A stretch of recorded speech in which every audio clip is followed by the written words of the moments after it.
वरिष्ठ पत्रकार चौथमल सूर्याल की खास रिपोर्ट। जो पानी से नहाता है वो सिर्फ लिबास बदलता है और जो पसीने से नहाता है वो इतिहास बदलता है। राहुल मेघवाल। शिक्षा ही सबसे बड़ा अमूल्य धन है। गणेश नाथ। राजकीय उच्च प्राथमिक विद्यालय जामोत्रा मेघ मानव सेवा समिति जावाल सिरोही राजस्थान के तत्वाधान में चतुर्थ प्रतिभावान सम्मान एवं स्नेह मिलन समारोह आयोजित हुआ। भामाशाहों का हुआ सम्मान। छात्र छात्राओं को किया सम्मानित। बालिकाओं ने दी सांस्कृतिक कार्यक्रम की शानदार प्रस्तुति। मेघवाल समाज में बढ़ चढ़ कर लिया हिस्सा। समारोह को लेकर विद्यार्थियों के खिले चेहरे व उत्साह नजर आया।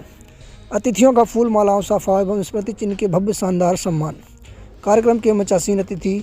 जामोत्रा स्कूल में आयोजित कार्यक्रम मौजूद समाज बंधु। 121 प्रतिभाओं का हुआ सम्मान।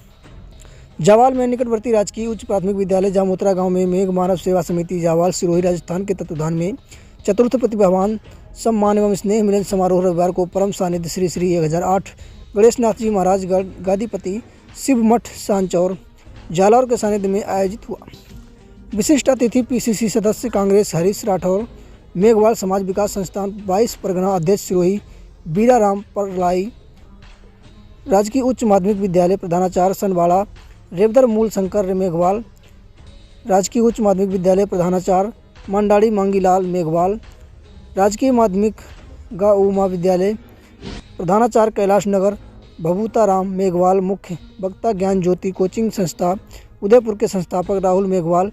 भूतगांव सरपंच तीजा देवी मेघनाथ। मेघ मानव सेवा समिति अध्यक्ष हंसाराम सिंघल जामोत्रा। पूर्व 22 परगना अध्यक्ष भीमाराम चुड़ावत मेघवाल समेत कई अतिथियों का आतिथ्य रहा। सम्मान का शुभारंभ डॉक्टर भीमराव अम्बेडकर की तस्वीर पर माल्यार्पण एवं पुष्प अर्पित कर किया गया। समाज बंधुओं ने अतिथियों का फूल माला व साफा स्मृति चिन्ह मोमेटो भेंट कर सम्मानित किया। वहीं समारोह में माध्यमिक उच्च माध्यमिक सनातन नवोदय चयनित राज्य एवं जिला स्तरीय खेल कूद प्रतियोगिता व सरकारी नौकरियों में चयनित प्रतिभाओं को सम्मान किया। बालिकाओं द्वारा सुंदर सांस्कृतिक कार्यक्रम की प्रस्तुति दी गई।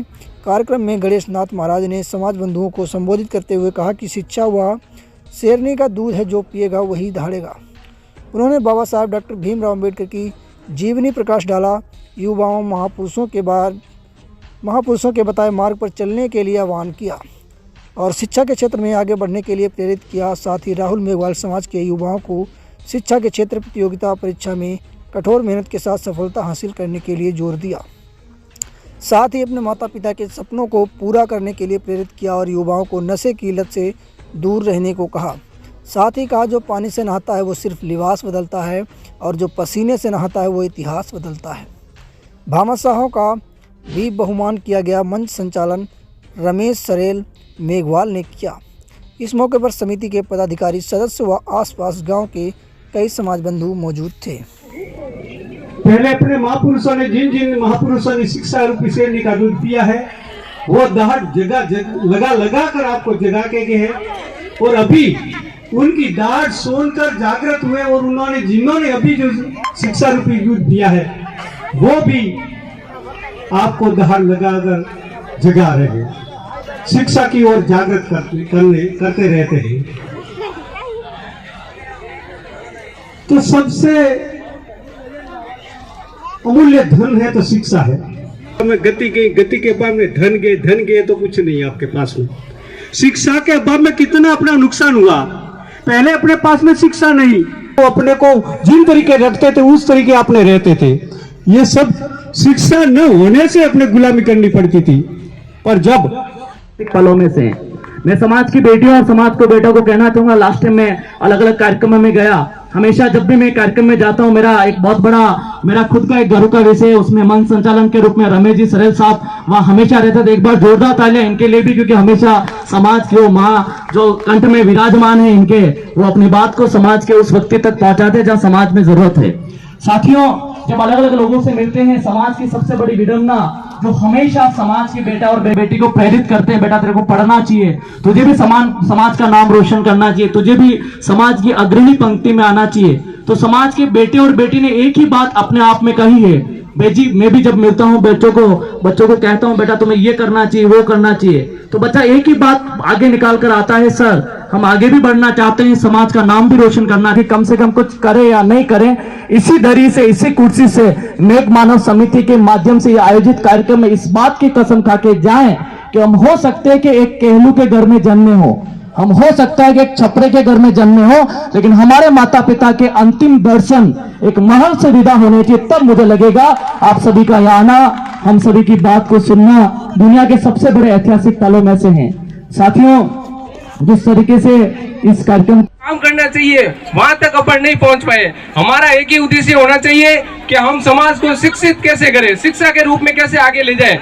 तो हम क्या करते हैं, पहले आरक्षण की वजह से पढ़ के नौकरियों में आ गए, उसके बाद में हमें 10वीं 12वीं तक गांव में स्कूलें मिल गई, 12वीं पढ़ने के बाद अपना बच्चा कहाँ जाएगा, किस क्षेत्र में जाएगा उसका हमें पता नहीं है। हम 12वीं के बाद में बच्चे को जंगल में फेंकते हैं, उस बच्चे को पता नहीं है मेरी मंजिल कहाँ है। इसलिए हमारे समाज के अंदर कर्मचारी RS IAS IPS ये नहीं बनते, क्योंकि हमें पता ही नहीं है IAS क्या होता है, RS क्या होता है, IPS क्या होता है। इसके लिए मैं विशेष तौर से कर्मचारी वर्ग से आह्वान करूंगा कि अपन जो प्रतिभा सम्मान समारोह करवा रहे हैं उसकी जगह अपन गांव के अंदर जितने भी कर्मचारी वर्ग है, वो कर्मचारी वर्ग समाज के जो कमजोर तबके के जो टैलेंट बच्चे हैं उन बच्चों को आगे लाके पढ़ाई के प्रति उनको कैसे आगे बढ़ा सकते हैं वो काम करें। और 12वीं के बाद सिटी में बच्चे पढ़ने के लिए जाते हैं, वहां रहने के लिए अपने को घर नहीं मिलता है, किराए पे कोई रूम नहीं देता है, तो अपना बच्चा क्या करता है 12वीं के बाद में सिटी में एडमिशन तो ले लेता है, लेकिन वहां पढ़ने के लिए नहीं जाता है, घर पे बैठ के पढ़ता है, फिर ज्यादातर BA करता है, B.Ed कर लेता है,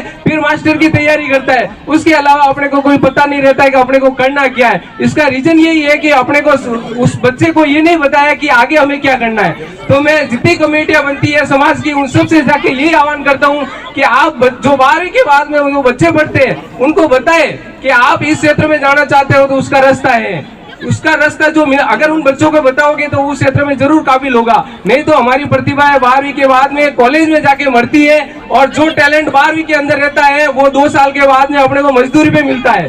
इसीलिए मैं समाज के सभी लोगों से आह्वान करता हूँ कि समाज के लिए, समाज हित के अंदर आप जो ये मंच आज अपने को भाषण के लिए और अपने को सम्मान के लिए मिलता है, वो आने वाले समय में अपने को इस शिक्षा के क्षेत्र में मोटिवेट के रूप में मिले, और RS और IAS यहाँ पे बैठ के अपने को एक चार्ट बताए कि आप 12वीं के बाद पढ़ने के बाद ये बन सकते हैं, आप कॉलेज करने के बाद ये बन सकते हैं, IAS पढ़ने के लिए ये चार्ट होता है, IPS पढ़ने के लिए ये चार्ट होता है। जिस दिन बच्चों को ये शिक्षा मिल जाएगी, मुझे नहीं लगता कि समाज का कोई बच्चा कमजोर रहेगा, कोई नौकरी से पीछे रहेगा, उनको जरूर मिलेगी। लेकिन मैं ये कह रहा हूँ कि 12वीं पढ़ने के बाद बच्चा जब सिटी में जाता है तो रहने के लिए घर नहीं मिलता है। समाज के पास खूब सारे पैसे हैं, समाज पढ़े लिखे है, सब कुछ है, लेकिन वहां पे रहने के लिए घर नहीं है। तो समाज के लोगों से आह्वान करूंगा, आप ब्लॉक लेवल पे, स्टेट लेवल पे और संभागीय स्तर पे जितना कोशिश हो सके सहयोग करके हॉस्टल का निर्माण करवाए। उससे ज्यादा मैं ये नहीं कहूंगा कि आप क्या करते हो, समाज के लिए बड़े बड़े आयोजन करवाते हो, जमा जागरण करवाते हो, कुछ कराने की जरूरत नहीं है। आपको 2 ही चीजें करनी है, एक तो बच्चा जो 12वीं के बाद में बढ़ता है उसको उसकी मंजिल दिखाए।